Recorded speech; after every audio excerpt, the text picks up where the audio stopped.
Friends lunch ready అయిపోయింది, రండి. వేడి వేడి అన్నం,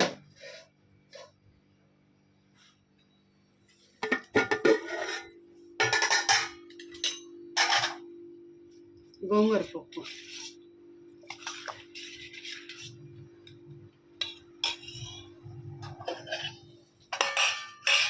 కాకరకాయ ఫ్రై,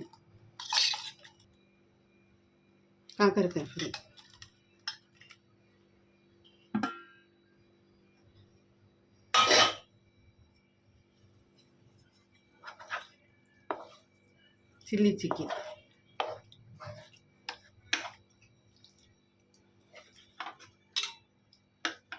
రండి పెరుగు. రండి లంచ్ చేసేసుకుందాం. లైక్ చేయండి, షేర్ చేయండి, సపోర్ట్ చేయండి అబ్బా ప్లీజ్. మీకు ఎవరెవరికి ఇష్టమో కమెంట్ చేయండి, మీ రెసిపీస్ ఏంటో కమెంట్ చేయండి.